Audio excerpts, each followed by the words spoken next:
Bonjour à tous. Donc maintenant, je fais cette vidéo encore pour parler de foi parce que j'adore parler de foi. Je pourrais parler toute la nuit de foi. Et donc, on a parlé de Dieu, on a parlé d'Israël, on a parlé de Jésus, on a parlé de Mahomet, mais le diable, on n'en a pas parlé.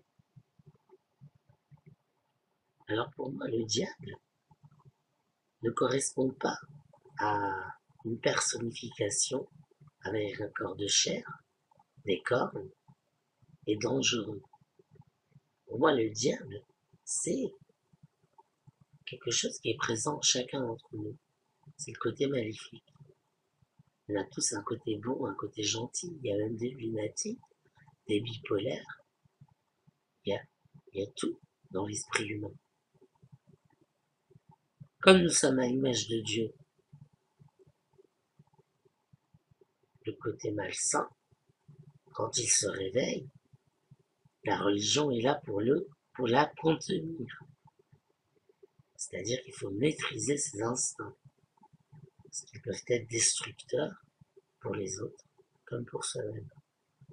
Mais le diable, il est présent dans le cerveau de tout le monde.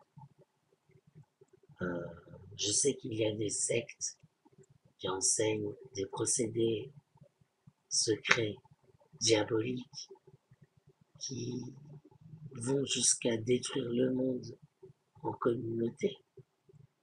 Mais euh, n'importe qui peut les rejoindre déjà. Et en plus, les instincts, il faut les contrôler, sinon on est des bêtes. Et une bête, c'est bête. Donc les instincts, il faut les contrôler. C'est pour ça que la religion est là, pour nous contrôler. Mais ça ne veut pas dire que le diable n'est pas avec nous. Il est toujours là. Un démon, ça peut être, par exemple, la jalousie, c'est un démon. La jalousie, c'est un démon. Le démon de la jalousie a un nom.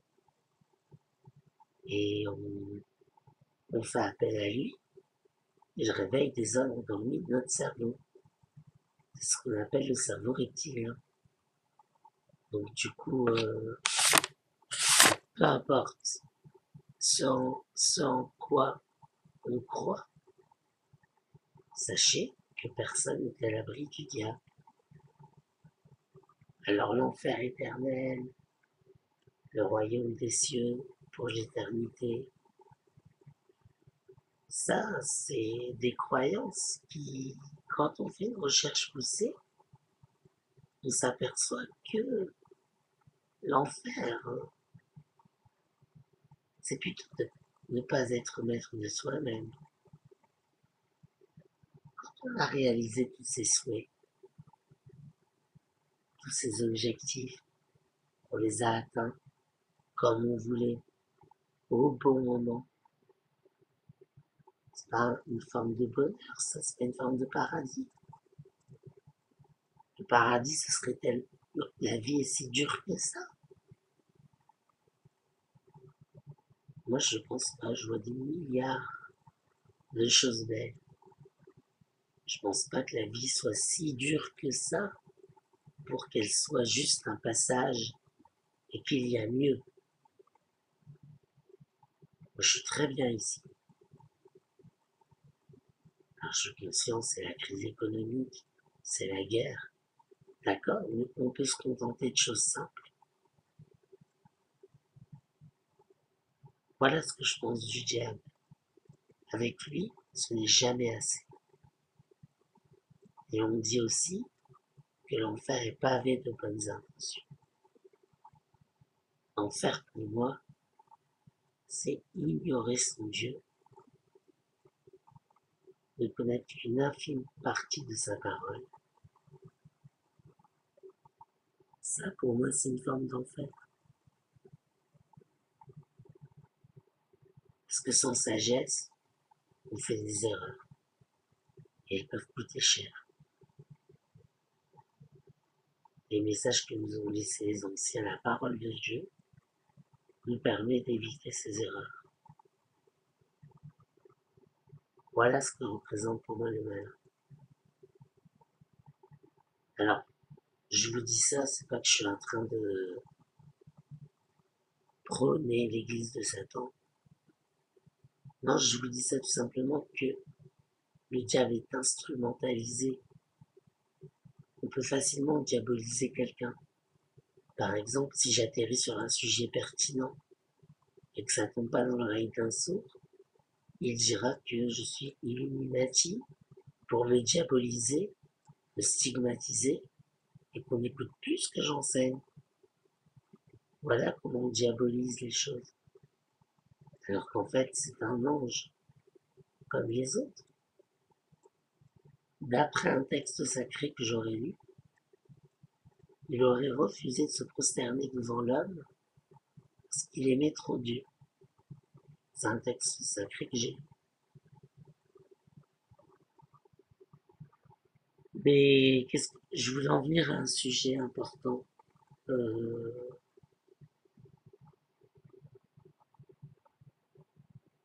Attendez que ça me revienne.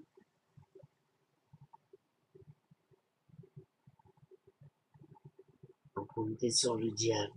J'expliquais qu'il était présent en chacun de nous, qu'il fallait le contrôler.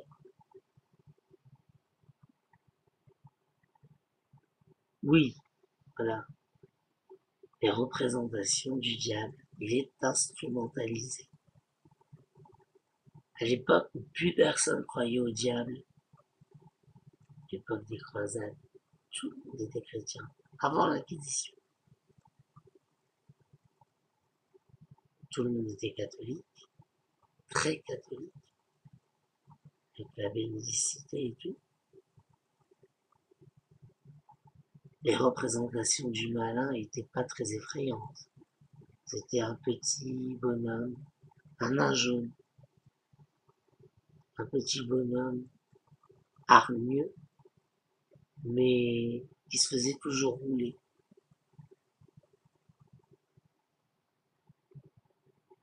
Petit à petit, quand les gens commencent à s'instruire, ils se rendent compte que, après tout, il n'y a pas que les Lévites qui ont le droit de connaître les combinaisons secrètes. Et oui, les Lévites, les Lévites, le Seigneur ne les aime pas beaucoup. Ils sont chargés d'enseigner la parole de Dieu. Mais eux, ils connaissent les combinaisons secrètes. Donc, à partir du moment où les gens vont commencer à s'intéresser au savoir, comme il rime avec pouvoir, et que le diable, en hébreu, Shatan, ça veut dire opposition, rébellion. On ne veut pas de rebelles, on ne veut pas d'opposition, on veut imposer des règles, que tout le monde les applique, on veut le pouvoir. Et quand le nommé Shatan présente des techniques pour être maître de soi-même, sans vous condamner, vous damner, juste en vous faisant réfléchir, juste en vous donnant de la connaissance, bien à ce moment-là, on vous représente des démons terrifiants. Et on vous dit, soit que vous leur ressemblerez, soit que vous iriez avec eux pour l'éternité dans un feu de châtiment infini. Soyons réalistes. Utiliser son esprit pour provoquer des changements dans la réalité, ce qu'on appelle la magie, n'a jamais été un péché à partir du moment où on n'a qu'un seul Dieu. À partir du moment où on s'est prosterné devant un seul Dieu, il fait ce qu'on veut de son esprit. Justement, le cerveau reptilien, si on est à l'image de Dieu, vous croyez que Dieu n'utilise pas son esprit pour provoquer des changements dans la réalité, s'il est omnipotent? Bien sûr que si. Pareillement, Dieu n'utilise pas son esprit pour savoir ce que pensent ses fidèles de lui, s'il est omniscient. Si, en tout cas moi pour ma part, aujourd'hui, je suis très croyant, je suis à l'image de Dieu.